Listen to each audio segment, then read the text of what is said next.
Well, good evening, everyone, and welcome back to installment number 4, part 4 of our Make, Save, Grow webinar series. And I am so excited that this is number 4.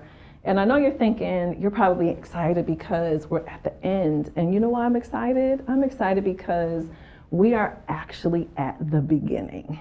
Because now that we've gone through fundamentals, we've gone through make, we've gone through save, and we're going to do grow tonight, now the real work actually begins. So we're grateful that we've been part of this journey with you. So I'm going to jump right in. We got a kind of a different format tonight. I'm excited about it. So we're just going to get to it. So thank y'all for tuning in. Thank y'all for being so committed, not just to us, but to yourself over the last 4 weeks. It has been nothing but a pleasure to be on this journey with you, this financial journey with you. And again, we are just getting started. You, us, all together. So let's do a little housekeeping first. So, because remember, this webinar, this is completely about you. So we really need you to interact with us on our chat. So we got the chat going, and you're really going to want to use it today because our format is completely different today. So if you're using your mobile device, select the live chat bar at the bottom of your screen. And so for those of you who are using your desktop, you're going to have to come out of full screen mode to use the chat, okay? And if anybody is having any technical issues at all, we want you to email neverbrokenation@gmail.com. We have Chris, we have Alicia standing by right now to assist you. And a couple of more notes. We are going to do an after show if we don't get through all of your questions. So we're going to let you know, but we're planning to do the after show. And then so many of y'all have asked us, what about part 1, part 2, part 3, part 4? When are we going to get access? You're actually going to get access to all 4 parts tomorrow morning. So you're going to get an email from us, and you're going to get a private link that's going to give you the entire library. And you're going to have access to all the documents all in one place tomorrow morning. So we were just waiting to finish this part. We'll download this part for you first thing in the morning. Voila, you're going to have everything tomorrow. So again, please participate in the chat. Today is all about you and your questions. So today is grow. And I told y'all last week, save was like my favorite. If I had to talk about anything, I'm going to talk about saving money more than anything. But, you know, we all work so hard. So you can save all the money in the world, but your money should be working as hard for you. So if you're saving it, it also needs to be growing. And so we're going to talk about that. And I'm really glad that we're doing this too, because grow is the area most people stay away from. Because this is the one that's kind of technical. People think this one is harder. People think they don't understand it. But I promise you, it is not as hard as you think it is. But you have to put in the work. You're going to have to develop the muscle. You're going to have to learn some terms and some terminology. And really, you're going to have to just get engaged and involved. Because why work so hard if our money isn't going to be working just as hard for us? So excited about grow. And again, this format is different because we have a guest tonight. So I'm excited about that. But before we bring up our guest, I want to recap a little bit and over our last 3 sessions, and then we're going to get right into it. So once again, Janai Thornton, and it has just been a pleasure serving y'all. And not only am I grateful that y'all have been participating with us for the Make, Save, Grow webinar series, I'm really so grateful for y'all being faithful followers of the Never Broke Nation, all of our social media stuff, Instagram and Facebook and YouTube, and then also how faithful y'all have been to the Willie Moore Jr. Show. So every Monday is Money Monday, but of course, Willie's on Monday through Friday, 3 to 7. So again, please continue to tune in, support that show, and please continue to support Money Monday. All that content, everything is designed for you and mine, and that's why we talk about money every single Monday, because it takes that level of commitment. And so again, welcome to the nation, the Never Broke Nation, where we are focused on you making, saving, and growing your money. So we have had a great time working on this webinar series for you and all the other content and all the other stuff that we do. So thanks to Chris and Brandy and Alicia and Kym and David. You know, we've never even mentioned, you all look at our video content, but we have some amazing editors, Geminique and Sydney. Want to shout out our entire Never Broke Nation team. And speaking of video, we've been, kind of highlighting some of our content. So we have what we call quick money tips, and then we also have what we call funny money videos. So I want to show you a quick money tip that's perfect for today because it's about investing. I think we released this one maybe about 3 months ago or so, maybe about 3 or 4 months ago. So check out this quick money tip on investing, and then we're going to get right back into the webinar. This is Janai with the Never Broke Nation coming to you with the quick money tip. Now, often we hear people say they're ready to start investing but don't know where to begin. Here are a few apps you can use to start investing today. Now, the Robinhood app allows investors to trade stocks commission-free and get market data in real time. So if you aren't quite ready for stock trading yet, the Acorn or Stash app may be just for you. Acorn rounds up your purchases to the nearest dollar and invests the change in your investment account. Now with Stash, you can set up auto stash to draft a certain amount from your bank account, and you can start with only $5. Thanks for watching Never Broke Nation, where our mind is always on your money.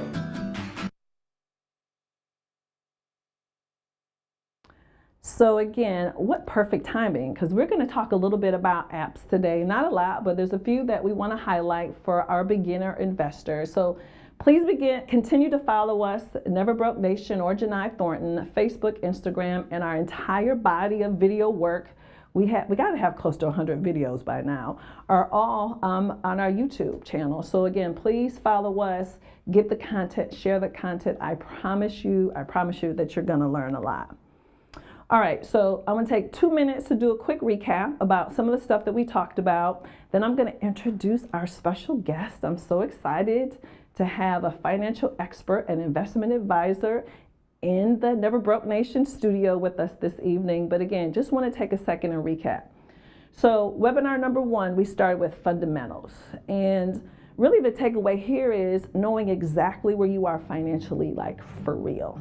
Where are you, no matter how good, how bad, and then kind of committing to what are you going to do now? What are like the 2 or 3 financial goals you have for 2018? We're not going to focus on 10 things, 2 or 3 only. And then now is the time that this webinar series is over. We're going to get focused and get started. Knowing your credit score, and then of course if debt is a challenge, like what is your strategy or plan to begin to handle that? So that was fundamentals, webinar number 1. Now of course we had to transition to make. And so what do we talk about? So many of us are trying to live our entire life off of one source of income. There's only one pie. You've got to make a bigger pie. So we have different sources of income, and we give each source of income a job.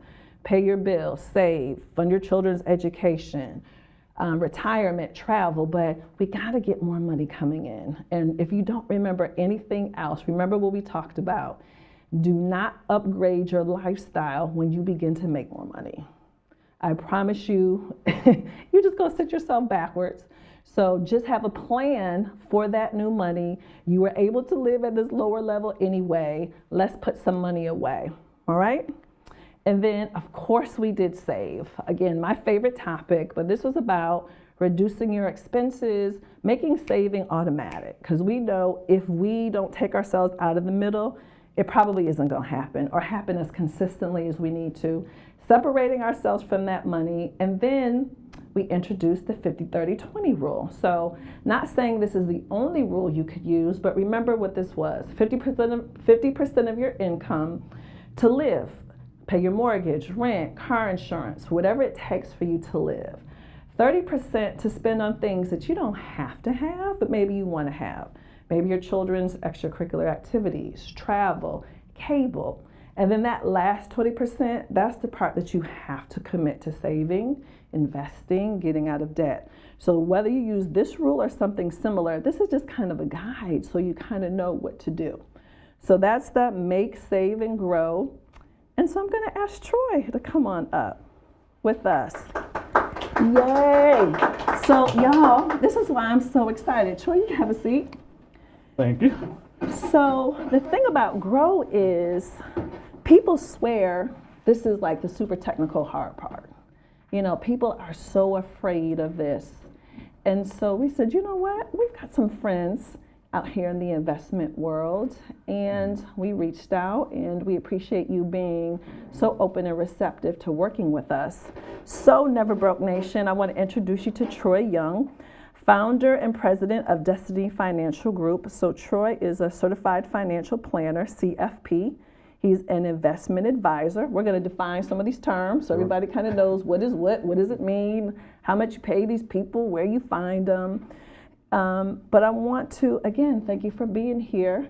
A fellow HBCU alum grad. HU in the house. Howard's in the building, Yes, you know. You saw my A&T shirt, though. I saw and it. you saw the A&T Stadium behind me, too. Well. MEAC represented. The MEAC is represented. Little MEAC in the building. My husband went to Tuskegee, but that's okay. Yeah, we'll still let him stay. But we really appreciate you being here, and we really appreciate you sharing your expertise. And so, audience, I want y'all to remember, this is their time. So, in-studio audience, y'all who have tuned in, this is the perfect time because we want your questions. So we have some stuff that we want to talk about. Sure.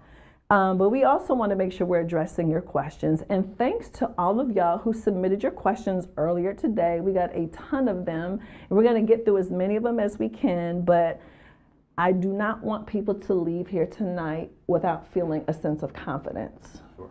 That I know what to do if I've never invested before, or if I am investing, like I can take it up another notch. The next level. Got to go to the next level because your money has got to work for you because you're working so hard for the money. All right? So here's an idea of kind of what we're going to cover tonight. So I want to talk about investment personalities. We're going to talk about, when I say investing 101, we're talking about folk who aren't investing at all. The beginner.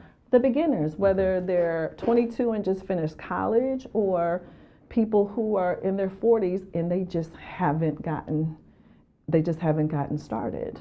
So we want to talk to them. We're going to talk about different types of investments, retirement, college. I mean, we're going to cover the gamut tonight. We're going to cover the gamut. So good stuff. Yeah, sure. We appreciate you being here. We really appreciate you being here. So let's start at the beginning. And I want to talk about that's right. We do have a little housekeeping. Thank you for correcting me. One thing about investment advisors, this is a regulated business. All right? So we actually have a legal disclosure that we have to do because thank God that this is a regulated business. Yes. You know, we don't want people being able to do whatever they want, wherever they want. You all have a very specific set of rules and guidelines that you have to follow. Yes.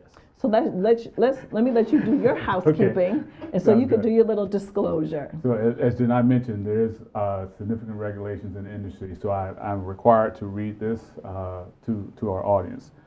Securities and investment advisory services offered through FSC Securities Corporations, member of FINRA, SIPC, and a registered investment advisor. Additional advisory services offered through Singe Advisory Group, LLC, not affiliated with FSC Securities Corporation. Destiny Financial Group is neither affiliated with FSC Securities Corporations nor registered as a broker-dealer or investment advisor. Right. So, but after all that, you can still answer our questions. I can answer your questions. Okay, good, yes. Good. So thank you for looping me back to that. So let's kind of start at the beginning. Okay. And what I mean by that is, you know, it's kind of that saying, that quote, know thyself.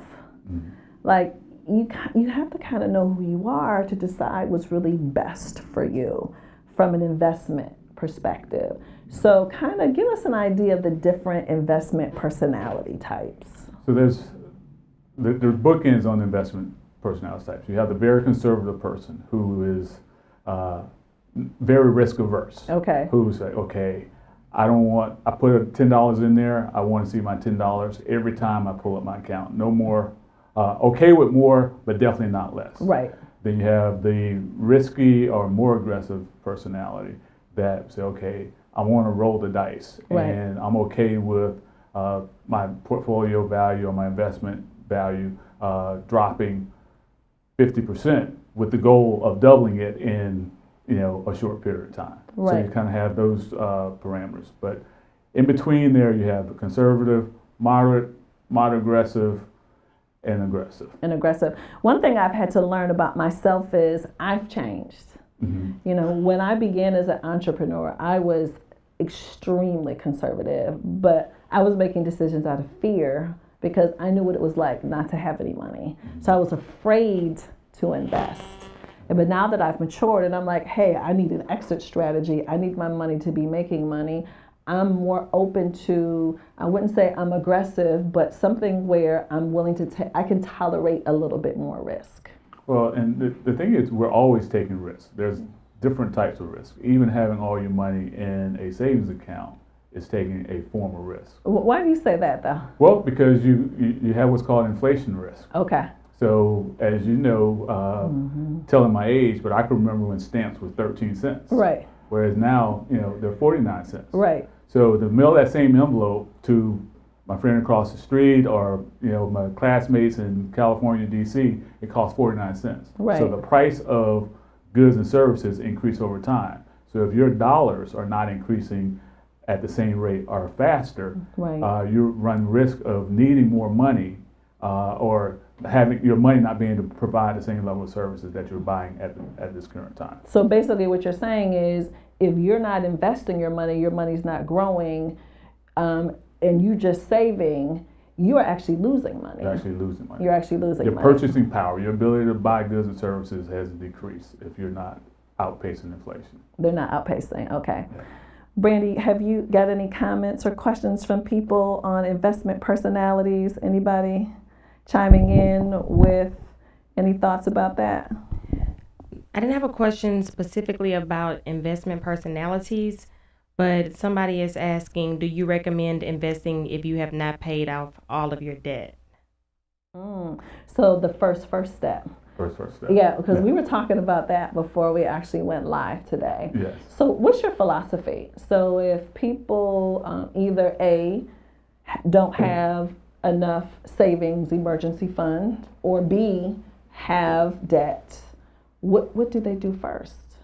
Well, I'm a fan of, creating some freedom first. Okay. Right? So if your bills or your lifestyle is $3,000 a month, try to save up at least $3,000 so you can walk away from your job. At least you're not living paycheck to paycheck. Okay. Then after that, the focus should be that credit card, those debts, because that's a guaranteed savings. Okay. A lot of credit cards are charging 12, 20+%. I would love to be able to guarantee that rate of return to my clients, but I can't guarantee that. But you pay off that debt, you're guaranteeing that rate of return by eliminating an expense of whatever that interest rate is on that credit card. Okay. And so I agree. I would suggest, and we talked about this in fundamentals and we talked about this in Save Too. You have to have some money saved first. Have to. Because I promise you the rain is going to come. So we need to be prepared for that. I also agree. Credit card debt, deal with that first. It does not mean you need to be mortgage free before you invest, though. It does not mean all debt paid off. I agree. Yeah. So if you have any medical bills, kind of that random stuff on our credit report, please take care of that stuff first. Yes, I agree. All right. So a couple more questions for you as we talk about our kind of getting into it. For folks who've never invested, because we have a lot of beginners. Mm-hmm. Like, what do you do? Like, what is your starting point? Starting point would be to start small. Well, identify your personality too. Okay. So understand what we call your risk tolerance of that personality. Are you conservative or are you aggressive? Okay. Or somewhere in between. But based upon that personality, you begin to take the dollars that you have available in that 20% that you showed. Okay. And that 20% goes into an investment vehicle. Recommending something that is diversified, like mutual funds, because you're having a basket of a variety of positions or stocks or holdings in the mutual fund. You're not just buying one company. That mutual fund, and I believe we have the terminology out there, but it's a basket of investments that are pooled and managed professionally. And those investments being diversified allows you to take less risk than if you're trying to buy an individual stock. So spreading your assets, your eggs in a variety of baskets versus one basket. So let's take just a step back. So again, for someone who's never invested, do they try to open up a normal brokerage account? Do they start with retirement first? Like out the gate, where to start? Okay. So out the gate, you have to establish an account. Okay. But is this, do you suggest people do a retirement account? Like where do people start who've never invested? Never invested. I'm a fan of getting started with a retirement account. Okay. Okay. Gotcha. Because with society where it is right now, you have to fund retirement. Our generation, those behind us, don't have pensions, Right. and we have so long to wait for Social Security. So beginning with a retirement account is a place to start for those who are gainfully employed. Okay. And with that, with the retirement account, you want to do at least the match that your employer is providing. At a minimum. At a minimum. That's Okay. so if your company is matching 4% and you put in 4%, Right. that's a 100% rate of return on Right. those dollars. Right. No one can beat that return. Right. So that's a guaranteed return just by participating. All right, so we're going to say that one more time. And I agree with the matching. If your company is matching or not, please begin with whatever your company offers. 401k, 403b, please start with that. Because I hear a lot of times people like, I want to get into the market, but you're not even doing anything at work yet. Yeah. That's actually your entry point to the marketplace. That's your entry point. So please begin there. And to mention that as well, I have a client 403b plan, and it's often said, well, they don't match, so they're Right. not participating. But you should take ownership of your own retirement. Don't Right. be dependent upon the company if they don't match, because you want to. The benefit of even doing that is that you're deferring taxes. So that money that goes into a retirement account at your employer, you're not being taxed on those dollars until further down the road. So at least begin to defer taxes, save for retirement. Right. And as we're using certain terminology, 401k, 403b, if y'all are like, what? Like, what are y'all talking about? Please let us know if you are having a challenge with any of the terminology. Because I need to know when you walk away from this, you know exactly what to do. So step one, at work tomorrow, I want you to find out when open enrollment is. Yes. When can you go sign up and begin to contribute as much as you can? And for those of you already contributing, they need to increase that amount. Get that increase. You probably got a salary increase this year. Right. If it's 3% increase your 3% of your contributions. How about that? Some people are like, what? The whole 3%? Yes. Do the whole 3%. So now let's talk about people who are like, you know what? I want to work with someone like you. Okay. I want to hire an investment advisor. Let's kind of get the terminology straight. Like, what does that mean? Investment advisor, stockbroker, certified financial planner. We hear all of them, but like, what's the difference? Let's start with CFP, that certified financial planner. They can do what? So a CFP, certified financial planner, they can do a variety of things depending on their licenses. Okay. So the CFP is a designation, and that designation may or may not. Well, it doesn't necessarily guarantee that you can sell stocks, bonds, and mutual funds, because those vehicles do require a different license. Okay. So, but the CFP license, the certification, qualifies you, saying that you've taken some extensive study in a variety of areas: taxes, investments, retirement, education funding, and insurance. And then how can you help me or help them as a customer? A CFP can help a person do what? So, the CFP is sort of like a chef who has a variety of skills and knows, okay, you need the entree, you need the dessert, you need the appetizer, and even maybe a wine, or coordinate those things so you have a nice, well-balanced meal. The CFP brings all those pieces together in the areas of finance, of investments, insurance, retirement plan, education funding, and your goals, and put all those components together to help you reach your desired goal, identified goal, either in one of those areas or coordinate that all together. And so they literally help you put a plan together that then can be executed. Yes. Okay.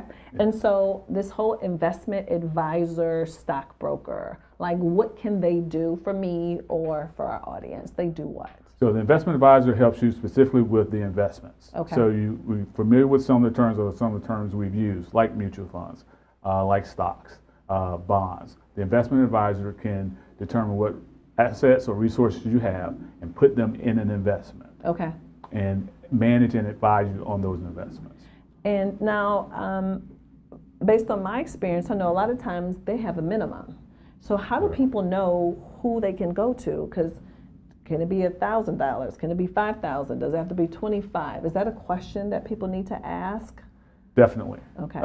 Depending on where they are, you want to identify the assets that they have that's available to invest, as well as determine someone who they may consider interviewing, because it should be an interview of an investment advisor, what their minimum asset requirements are. Okay.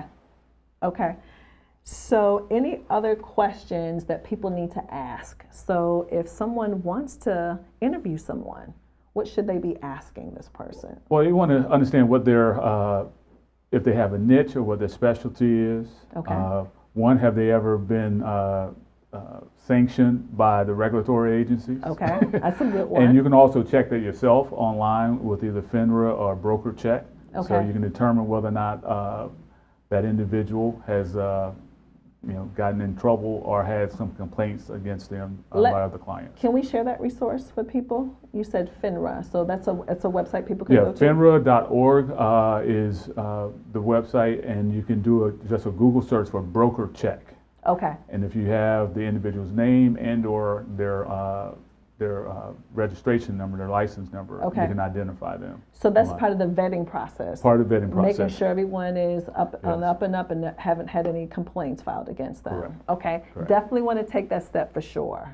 Yes. Yeah, I mean, and all complaints, anything that goes is on their license, it's on those websites. Okay. Yeah. Perfect. Brandy, we have any questions from folks out there about this beginning investing? Yes, we had two good questions. One was about the risk tolerance, though. Are there calculators that help you assess your risk tolerance? Yes, there are. There's a science behind the madness with risk tolerance. Interesting. Yes. There's typically 8 to 10 questions that an individual can ask. So if you participate in your 401k at work, most 401k plans have an online questionnaire that you can complete, and it will give a score, and that score would dictate whether you're considered aggressive, moderate, conservative. But then, any investment advisor will have a risk tolerance questionnaire that you can complete. And is that something people can Google so they can kind of look up for themselves and kind of test themselves? Yes. Okay. Yes. Okay. Nice. What else you have, Brandy? When you leave your job, what do you do with the 401k fund? Do you roll it over in an IRA or a Roth IRA? What's the difference? So let's talk about the difference between an IRA and a Roth IRA first. Okay. Yes. Okay, to answer that question. An IRA is a tax-deferred vehicle where money grows tax-deferred. And so, Deferred meaning? meaning that you don't pay taxes on that money now, you pay taxes on it when you withdraw, take distribution of the money out of that particular account. Okay. Okay. Now with the Roth IRA, that money goes in after tax. So you pay taxes on that money today, and you don't pay taxes on that money when you take distribution. Later on. Later okay. on. So you have to decide pay taxes now or pay taxes later. Yeah. Okay. So the difference between the two, pay me now, pay me later. Uncle Okay. Sam is saying you have an option now. With a traditional IRA, you're telling Uncle Sam, I'm gonna pay you later. With a Okay. Roth IRA, you're saying you're gonna pay him now.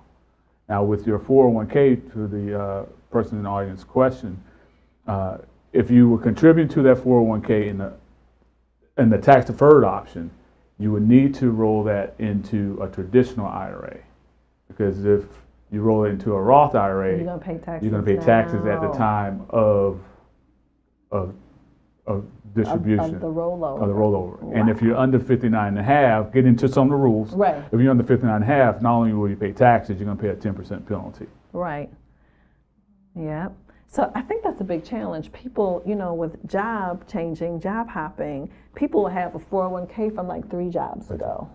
And so do you suggest people roll them over once they leave? I encourage people to understand their situation, but if you there's statistics that most people have at least 7 jobs. Right. So if you have 7 jobs, you have 7 401ks out there. Right.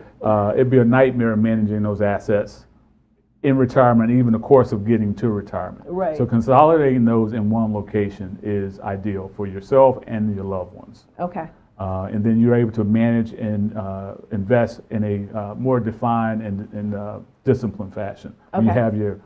when you can see it all in one place. Okay. Gotcha. Those are some good questions. So I have one, and I know you and I talked about this for our first time investors. If you all don't take anything away from tonight, and I know you're going to take away a lot, we have to talk about the importance of what is called dollar cost averaging. Dollar cost averaging. Why do all investors, but particularly our beginning investors, why do they need to know about this? Well, one, they need to know about it because it's a way of managing risk and getting to the market and participating in the market with lower risk. Okay, so tell us what it is. So what does it mean? So what it means, and if you can see the graph, there's two ways that possible in invest. Right. One is just a lump sum, putting lump sum money in at one particular time. Today, February 7th, Yes, I got $5,000 I'm buying into the market. right now, today. At this Right. point, you don't know whether the market's at a peak or at a trough, or Right. high or low. You're Right. buying in. So Right. say you buy in and the purchase is $10 a share. Okay, So you have 500 shares. okay, And the market's going to go up or down. Oftentimes, when you buy in, more often than not, it may be going down the next day. okay, However, if you dollar cost average and take that same $5,000 and say, over the next 5 months, I'm going to put $1,000 in the market. okay, There's a high likelihood that that price of those shares will be different than that first purchase. okay, And then when you, traditionally over time, when you average the price per share versus being $10, as in our example, it could be lower than $10. right, So you end up having more shares. okay, So the idea is trying to accumulate more shares and let the price appreciate over time. right. So I want to make sure everybody kind of got that. Does everybody kind of understand that? You got it? Brandy's like, no. No, but no, I'm glad that you are honest Yeah. because it's important that we understand it. So I'm going to try to say Yeah. it too. Okay. Okay. So think about dollar cost averaging this way. Instead of going to an investment advisor and saying, here's $5,000, you make a commitment every single month that a certain amount of money is going into the market. No matter how high or how low the market is doing, no matter what the market is doing, every single month you have a certain amount of money going in. And what's going to happen is, because you're doing this consistently, sometimes the prices are going to be high. Sometimes the prices are going to be low. So you're going to be buying mutual funds and stocks at different prices. Does that make sense? Okay. Yeah, so typically, That's funny. typically when people are participating in 401k and they're Right. taking a certain amount of their salary, their dollar cost averaging Your into the dollar market that cost way. averaging, yes. And another analogy, Janai, that I use is, I'm originally from Florida, Okay. right? So we, swim a lot. Okay, And typically, some people like to just jump in the pool. right, So if you just jump in, Right. that's going all in at one time. But then those who may be, a little more cautious, you're going to walk into the water over Okay. time. So with dollar cost averaging, you're walking into the market Right. over time versus just jumping in and dealing with all the potential shock right, because the market and the waters could be cold. right. But you're easing your way in over time with the dollar cost averaging. Right. And so please make the commitment to do that. So think about it. Even it doesn't have to be, this is saying that this is $1,000 a month. This is what this example says. Yeah. But that could be $100 a month, right? But it's about that commitment. And I love Brandy, how she said she's doing dollar cost averaging, adding to her account every month, not realizing that's what it was actually called. That's perfect. So for y'all who got your make handout, and I want to make sure that you're actually using that, dollar cost averaging is on this list. So again, it's just part of the commitment, and it's really, I think it's like a habit. It's a behavior. Right. Creating a habit, consistently putting that money in over time. And then what people can do then outside of their 401k, if they have another investment account, then they're working with someone like you that's saying when that money comes, you're helping them make the decision what they're actually buying with that money. Yes. Gotcha. Okay. Yeah. Perfect. All right. Couple more things I want to talk about in the beginner section. So this is the other sheet that people got, Okay. the different types of investments. So we listed them, the type of risk, the liquidity, and then the possible return. So let's talk about this liquidity. Like, what does this mean? Liquidity means what? Liquidity means the ability of an investment to convert to cash. Okay. So it can be spent. I mean, we buy and sell goods and services with cash. Okay. So if you have an investment, how quickly can that investment convert to cash so you can go and pay bills, buy the house, purchase a car, Okay. distribute for income? Yeah. So is it true the more liquid something is, that the lower the risk that it has, and you probably won't make as much money? Correct. Okay. Yeah. In most cases, low liquidity, safe investments are very conservative. Are So very conservative. Okay. Return is not Does that make significant sense? on that. Okay. Not looking at this, because it says very low in the stocks, so I'm confused about that. If it's high return, if it's very low liquidity. No, so we're talking specifically, and I may have mixed that up. So high liquidity means conservative. Okay, I may have said that. Yeah. High liquidity Gotcha. Okay. is conservative. Thank you. Right. And low liquidity tends to be more risky, which should also be equivalent to a higher return. Right. Thank you. Yeah. Right. Good catch. So Yeah. if you think about like like cash or like a savings account, like you can get that money right away, but you're just not making any money, right? But if you're investing in, like you said, a mutual fund or a bond, you can't convert that to cash like this. Not so easily. Not so easily, and so hopefully that you're earning more. You have a little bit more risk, but the potential to earn a little bit more with it. Higher. Yes. Right. Yeah. And so when we talked about the investment personalities, that kind of ties into all of this, doesn't it? Definitely. Okay. Yeah, it ties into it. So you, and really kind of looking at that chart, it goes up sort of like the risk profile. Right. Because cash is most conservative, and you move up to stocks, maybe some things that are not on the list that are be more risky, but then the desire is if you invest in those vehicles, you look for a greater return. Great return. Okay, perfect. So, okay, y'all out there on the webinar, I need to know if there's something that you do not understand, something we need to explain again, anything you have a question about. Please use us in this time right now. So, Brandy, you have any other questions out there from some folks? I have a question. It kind of goes back to something we talked about earlier, though. It says, is it better to pay taxes later because the taxes are lower at an older age? Also, if paying later, you start the IRA at a higher balance, and shouldn't that get you a higher yield? So basically, they're talking about what we discussed about the IRAs and paying it right from a tax standpoint, I guess. Yeah, there was a theory once that you should defer as much as you can to pay taxes later. However, when you look at the cycle of our tax rates, we are actually in a pretty low tax environment right now. For sure. So tax rates just went down. and it just went down. Right. You know, as of beginning of this year. Right. So if you qualify to invest in a tax like a Roth IRA. Right. In most cases, I would advise people to look at investing in that vehicle because it's more likely than not that they may be paying higher taxes later Right. based upon some of the things that's happening in our economy. Right. Because I think based on the current tax law, these new rates are effective, I think, through 2025, I think is the year. Yes. I think it's 2025. Yeah. So I say all that to say with rates going down, if people are trying to plan, this is a great time to take advantage of lower rates because I assure you, after 2025, they have to be going back up again. Yeah. They're going to have to go back up. That was a good one. Any more questions out there? Sorry. Someone said, how do you start investing without a 401k? So without a 401k, you establish a brokerage account with a financial institution. Okay. There's a variety of them to choose from. And you establish that account and begin to invest those dollars that you have available, that 20%. We want to keep hitting that. Right. Invest that 20%. in the way of dollar cost averaging, if that's where you are. If you have a lump sum, you can also put that in an account.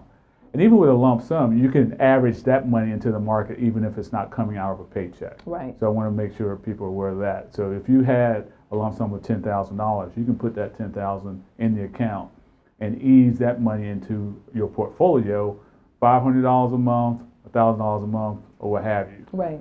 And so that's one way to do it inside of a brokerage account. Right. And another thing too, for people who are looking for a relationship, you know, it's really best to get a recommendation, a referral. And so what are your thoughts on that? Yeah, so someone that you have confidence in, that you maybe even a mentor or someone who's have some experience investing. Okay. You want to speak to them, say, hey, who are you using? Give us some ideas either in your local community, in your church, maybe even a family member. But you want to work with someone who you trust and have the experience, and getting that referral is often a very good starting point. Definitely a starting point. Because there's so many places you can go. Your bank, we see, there's 1,000 commercials, Charles Schwab, E-Trade. There's so many things that you can do, but a recommendation makes all the difference in the world. Yes. So let's talk about fees. Okay. So nothing is free. Right. So how do people know about what they should be paying? If they have this brokerage account, on average, what does that look like fee-wise? So depending on what they're purchasing, the fee would be dependent upon that. Okay. Investment advisors, the firms that investment advisors work with, are compensated in one or two ways, either in fees or commissions. Okay. Most of the commissions are regulated. So the product that you're buying has a commission connected to it. And anyone that you are investing with, you want to have them disclose before you put your money into the vehicle what the commission is or how they're being compensated. I just want to interrupt you 1 second. So what you're saying is, if I'm going to buy some mutual funds, if I'm going to buy stocks, there's going to be a fee related to that. If you're my advisor, you can tell me that up front. Correct. Okay, gotcha. Can tell you that up front. Okay. Without question. And then what about if you are managing my whole account? I just didn't come to you to say, hey, I want to buy some Apple or I want to buy Walmart stock. What is the fee, generally speaking, to manage an account for someone? So to manage a portfolio for someone, it usually ranges, the advisory fee is called, range anywhere from 1% to the high end 2%. Okay. And depending on the level of services, you typically won't see too many advisors go above that 2%. 2%. Yeah. And the reason why I'm bringing that up to everybody is you typically don't see the fee on your statement. Correct. Yeah.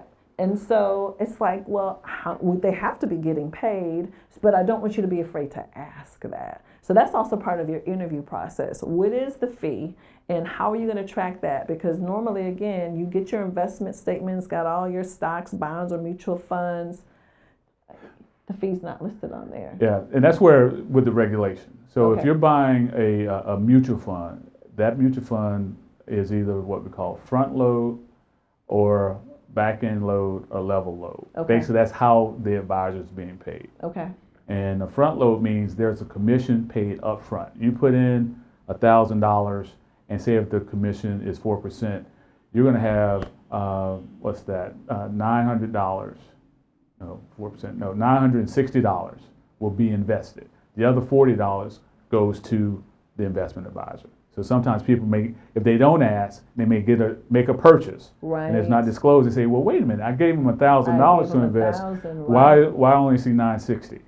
Because 4% of that was Held back in the the form of investment commission. advisor paid that. So Yeah. what's better for the consumer though? If I have a choice, front load, what's better for me? If you're going to stay in the investment over a significant period of time, typically the front load is more cost efficient for the investor Okay.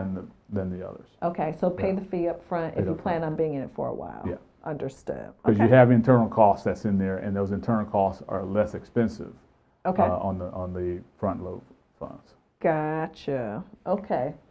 Let's, so what I want to talk about real quick is in our video, we were talking about some investment apps and, it's becoming pretty popular. And really, I think it's an opportunity to teach people how to save. And what I suggest that you do, I suggest you just do some research. So I'm not endorsing any of them. I've read a lot about Acorn. I've heard a lot about Robinhood.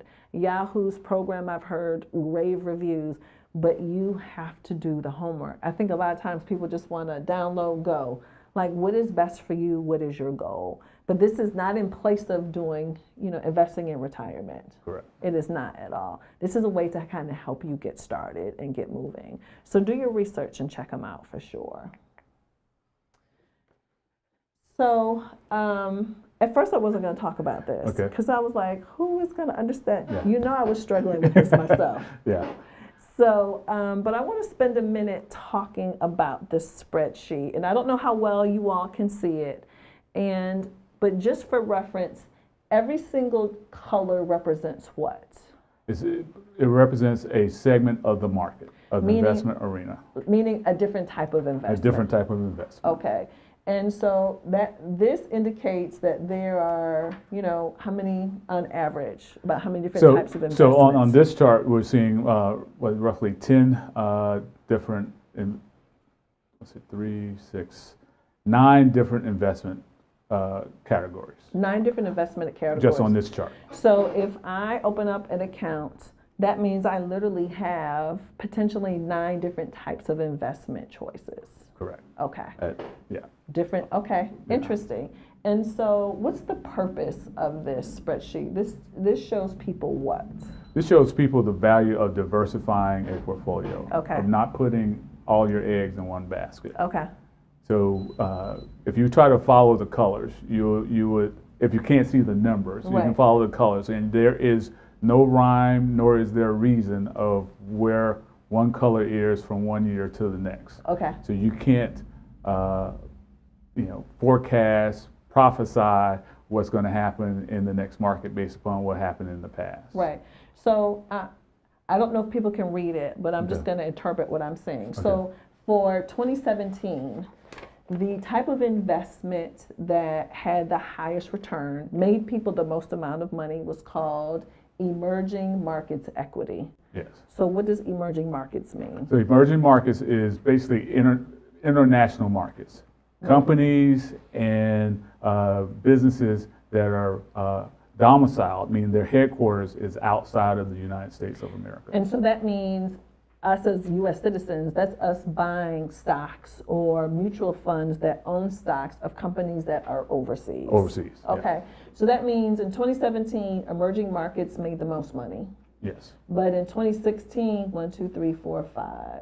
It's what? Fourth down, right? In 2016, it was the fourth place. Yeah. In 2015, it's second from the bottom. So it lost money in 2015, did okay, made 11.6% in 16, and then had a 37, almost 38% return in 17. So, but do you understand the point that we're making? That you just never know what part of the market's going to do good. So that means you need to own what? A little bit of everything. Does that make sense? Mm-hmm. Okay. So this is all about diversification. So talk about that. So really, it's all about not putting all your eggs in one basket. Okay. So and managing risk. So in looking at the chart, again, if you can't see the numbers, look at the white boxes. The white boxes is a diversified portfolio. So that's the asset allocation. You're seeing how that kind of stays in the middle of the chart. So you're not taking a whole lot of, the volatility levels are not as high as if you chose one or the other. Okay. Or you selected one segment of the market.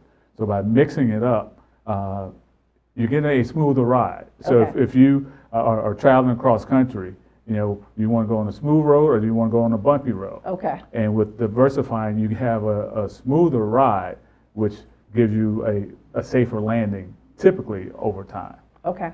So, because I can't believe it. It's almost 9 o'clock. Time is going by so quickly. Wow. I want to talk about what are the most common mistakes you people see making? Like, what mistakes are folks making as they're out here investing? One common mistake I see is not getting started. So not getting started at all, thinking that it takes $1 million to make $1 million. It does not take $1 million to make $1 million. As you know, I was in California this past week, and was speaking with another advisor, and he said he was working with a client who started off, Janai, putting in $10 a month, Okay. $10 per pay period, Per pay. back Okay. per pay period in the 1970s. Right. This guy has over $1 million now. Right. Retired off of over $1 million. Right. So $10 a pay period. So assuming he got paid every 2 weeks, did that consistently, and now he has over $1 million. Over $1 million. Wow. And- $10. Yeah. And just, but, gradually, increase. It didn't stay $10 over that whole, work career. But he Right. started there. So he Right. started with 10. So the mistake is that a lot of people don't start where they are. Okay. Just start where you are. Right. That $25, and maybe there's a habit that you have right now that you want to break. Well, defer that income from whether it's snacks Right. or some habit. I don't want to put anyone out there, but Right. $25, whether it's the coffee habit or even if you didn't buy lunch 2 days a week, Right. and put that money away. Just do that consistently and start where you are is what I recommend a lot of people to do. And that's what, unfortunately, a lot of people don't do it because they think it takes a lot to get started. Okay. I have a specific question from one of our viewers. So Nakia, thank you for submitting your questions early, Nakia. She said, what do you think about peer-to-peer investing? So first I want you to define what peer-to-peer investing even is, for those of us who don't know what it is, and then share with Nakia and the rest of us your opinion on it. So peer-to-peer investing is investing and giving money or investing with your colleague, your homegirl who has a venture or an opportunity to or a need to grow their enterprise. So people are coming together, they're putting their money together Putting their money together. and investing in whatever that thing could Whatever be. the thing could be. Okay. Yes. And so what's your opinion on peer-to-peer? Well, you have to do your due diligence as much on peer-to-peer as you would on any other investment. Okay. Due diligence, meaning vet it out, understand what the opportunity is, what the risks are, what the goal is, understand management, understand the product, Okay. Understand how you're going to get paid back. Okay. Right. Right. Right. So that's one of the things that you want to definitely investigate. And the challenge oftentimes with peer-to-peer is because if there's relationship. Right. And you want to make sure that you can separate business from personal. Understood. Okay. So. Right. Yep. Like I said, you don't want to invest money that you can't part with. Correct. For sure. Now, I know our in-studio guest, you had a really interesting international question. Okay. Hold on, they're going to get you on the mic here.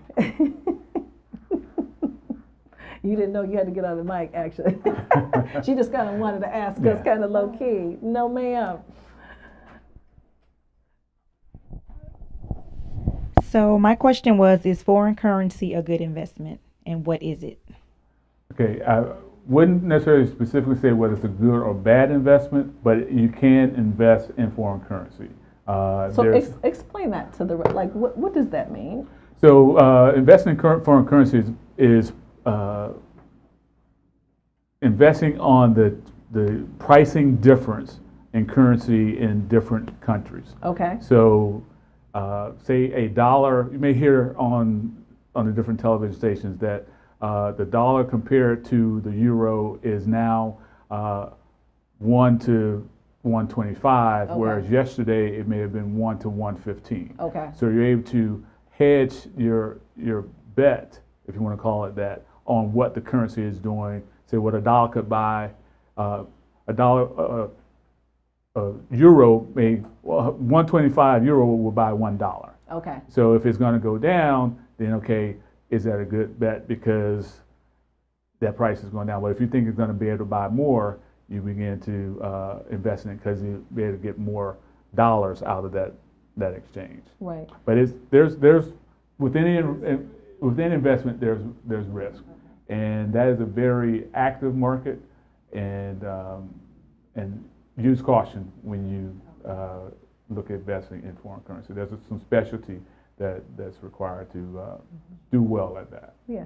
So I think you should do some research, because I know you said some coworkers have been talking about that, but you just need to vet it out and say, hey, what do I think about this?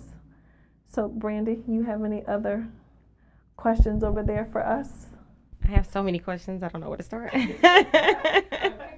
pick a couple. All right. Okay. So can you diversify your portfolio using the dollar cost averaging strategy? Yes, you can. Yes. Yes, you can. Depending on the dollars that you have, you can diversify a number of ways. If you look at our chart, you can put portions of your assets in different buckets because each of those could represent their own mutual fund. Right. And or there are mutual funds that are already got those buckets inside of it. Right. Already created, what they call asset allocation funds. So you can get an asset allocation fund that may only have a $50 minimum to participate in that, and you can have all 9 segments of the market in that dollar cost averaging strategy. But if you have larger dollars, you can begin to allocate more money to specific segments of the market. Right. So when you're having that money come in, you don't have to just buy one thing. You can decide where the money is going to go. So we're going to take a couple more questions, and then we're going to we have all these questions, we're going to have to go over to Facebook and Instagram Live and get all of our people straight. Give us another one, Brandy. Okay. Are there any pre-tax options through your employer to redirect funds from your paycheck directly to the brokerage account? So, well, you say pre-tax? Pre-tax, yes. Well, typically there's no pre-tax recommendation for that. Now, some employers do offer a Roth 401k option inside their 401k plan. Right. So, that would be pre-tax. But as far as directing to the broker, I can't think of any particular strategy that allow that. No. It's funny that you mentioned that, and I think a lot of people don't realize that a lot of employers do allow that outside IRA funding pre-tax. It's just based on how your employer's plan is actually written. But that was a really good question. But you definitely want to fund that 401k because it is pre-tax as much as possible. I promise you, you will not regret it. I promise you, you won't regret it. Yeah, and even just kind of backing up on that, Brandy, depending on their income, they may be able to do a traditional IRA, but that will still have to come out of their own account versus their employer sending that money. It's not going to be account. pre-tax. Yeah. It's not going to be pre-tax. So y'all have a whole bunch of questions, and it is just not possible for us to answer. I am so happy about your level of engagement. So it is almost 9 o'clock. So we need you all to give us until about 9:05, and we are going to get set up for Facebook and Instagram Live, and we are going to take the rest of your questions.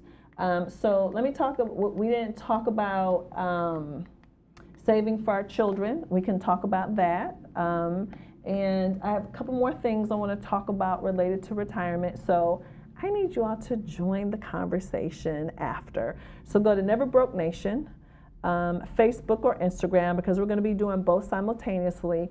And you don't have to worry about reposting your questions because we've already captured them. And then some of you who sent some questions ahead of time, you had some specific tax-related questions. If you come over to Facebook and Instagram, I'll be happy to respond to those there. So don't forget, tomorrow you're going to get your link to all 4 parts of the webinar and all the documents. So you're going to have that tomorrow morning. So please go to our website because we have great books for you. We have some merchandise for you. Would love for you to check out our stuff. And you know what? We really, really are appreciative of the time that you have spent. Thank you for our in-studio guests for coming and hanging out with us. Thank you, Troy. My pleasure. Yeah, we really Thank appreciate you. your time. And we're not even done. I'm happy that you can hang out with us just a little bit longer. We're here. Yeah, we'll get everybody straight. And don't forget, so the 4-part webinar series has ended, but your work is just getting ready to get started. But I don't want you to be intimidated by it. This is where the rubber hits the road. Yeah. We got through January, but now we're going to get focused. We're going to get committed. We're going to start investing, saving. There's so much to do. Pick 2 or 3 things, and we're going to get these people straight financially. Got to execute. Absolutely. So any last words, Troy, before we sign off to Well, the Janai, major group? Appreciate the opportunity and look forward to seeing you all over on the other side of Facebook Live and Instagram Live, because there's a lot of questions, a lot of things that we can continue to share with the audience. This hour went by so fast. It's amazing. I know, right? It's amazing. So I appreciate your time. And so you all come join us. Thank you again for tuning in. Thank you for following the Never Broke Nation. Give us to about 9:05 and we'll get there. Hold on. My husband is reminding me, I'm going to go back to Troy's information so you all can see it. So you all can follow Troy. 1 second. Here we go. So Troy Young, Destiny Financial Group. So you see his website, and you can follow him on Facebook and Twitter as well. Okay? So please get engaged with Troy, and we'll see y'all in a couple of minutes. Okay? Good night, everyone.